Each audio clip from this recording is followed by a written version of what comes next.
একটা গান শোনাই আজকে আপনাদের, দু লাইন। কোন খেলা যে খেলবো কখন, ভাবি বসে সেই কথাটাই।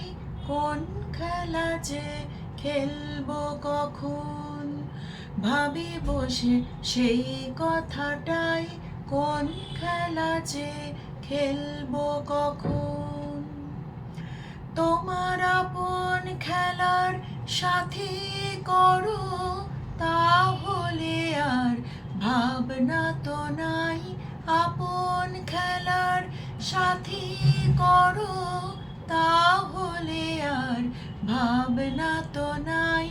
কোন খেলা যে খেলবো কখন, ভাবি বসে সেই কথাটাই। কোন খেলা যে খেলবো কখন। নমস্কার, আশা করছি আপনারা সবাই ভালো আছেন। এই গানটা আপনারা সবাই শুনেছেন, সবাই জানেন এটা রবীন্দ্রনাথ ঠাকুরের গান, রবীন্দ্রসঙ্গীত, এবং গানটা হচ্ছে পূজা পর্যায়ের একটা গান। সত্যি এই গানের যে কথাগুলো, এগুলো বোধহয় রবীন্দ্রনাথ ঠাকুর বলেই উনি লিখতে পেরেছেন।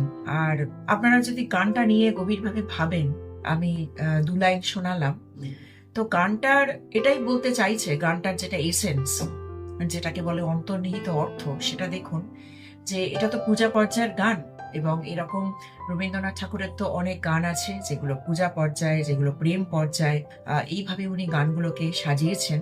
এবং এই গানটা সেই ঈশ্বরের উদ্দেশ্যে গানটা গাওয়া হয়েছে। এবং এটাই দেখুন, মানে আমাদের চারপাশে যে আমাদের সারাউন্ডিংসে এটাই হচ্ছে যে চারিদিকে যেন একটা যে যার মতন একটা খেলা খেলছে, একটা খেলা চলছে।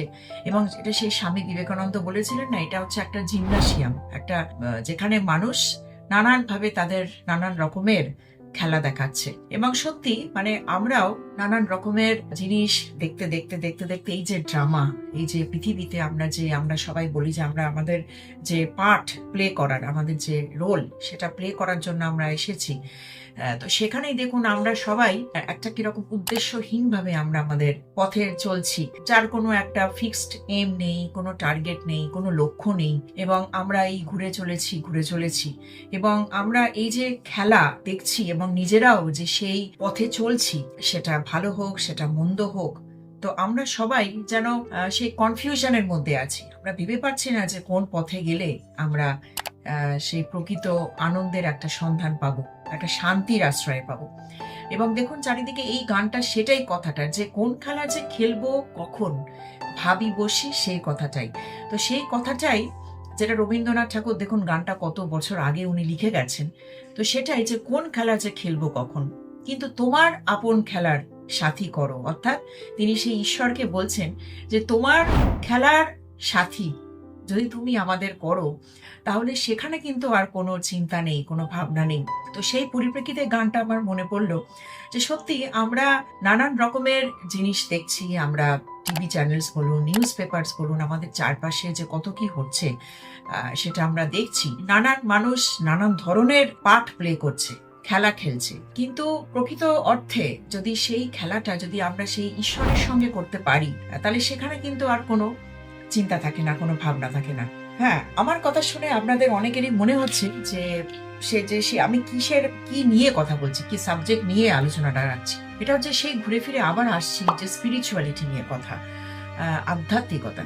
এবং এখানে আপনারা হয়তো অনেকের মনে অনেক প্রশ্ন জাগতে পারে যে চারিদিকে যে এত জটিলতা হচ্ছে, আমরা নানান রকমের ইনসিডেন্ট দেখছি, রিসেন্টলি আমরা যে ঘটনাগুলো দেখছি সর্বত্র হচ্ছে, এবং যেটা বেঙ্গলে এখন অনেক কিছু জিনিস আমরা দেখছি, সেখানে এই প্রশ্নই আপনাদের অনেকের মনে যাচ্ছে। আমি জানি যে এত আমরা স্পিরিচুয়ালিটি, এত সব রিলিজিয়ান নিয়ে আমরা যে কথা বলছি, তাহলে যখন এই ঘটনাগুলো ঘটছে তখন সেই স্পিরিচুয়ালিটি, সেই ঈশ্বরই বা কোথায় থাকছে? তাহলে এরকম ঘটনা কেন ঘটছে? আমরা তো ভগবানকে এত ডাকছি, ভগবানকে এত কিছু জানাচ্ছি, তবুও তাহলে চারপাশে এত কেন অরাজকতা, এত কেন বিশৃঙ্খলা, এত কেন মানুষের মধ্যে যে ভ্যালুজ সেগুলো কমে যাচ্ছে? এবং মানুষ এত কেন, মানে যেটা আমি আপনাদের আগে বলেছিলাম যে ধরুন যে অ্যানিমালস, তাদেরও শেখালে, তাদেরও ভালোবাসলে সেখান থেকে হয়তো একটা রিটার্ন পাওয়া যায়। কিন্তু এখন যেটাকে আমরা বলি যে মান হুঁশ, সে মানুষের মধ্যে থেকে না আছে কোনো মান, না আছে কোনো হুঁশ। হ্যাঁ, তো সেই মান এবং হুঁশ, সেই দুটো জিনিসেরই মানুষের মধ্যে থেকে এখন চলে যাচ্ছে, ল্যাকিং থাকছে, যার ফলেই মানুষ এখন খুব হিংস্র ব্যবহার করতে শুরু করেছে। এবং একজন মানুষকে যখন তাকে মারছে, তাকে একদম মেরে ফেলছে, তখন তার কোনো, সেই মাথার মধ্যে তার কোনো অনুশোচনা জাগছে না, তার কোনো চিন্তা আসছে না সেই সময়, যে কাজটা করার সময়, যে আমি এক্স্যাক্টলি কি কাজ করছি এবং এটা আমার জন্য ভালো কিনা, সেই চিন্তা ভাবনাগুলো আসছে না। এবং সেই ঘুরে ফিরে আসছি যে আমরা আবার আমাদের কিন্তু এখানে সেই স্পিরিচুয়ালিটিকে কিন্তু আমাদের কিন্তু আনতেই হবে কথাবার্তার মধ্যে।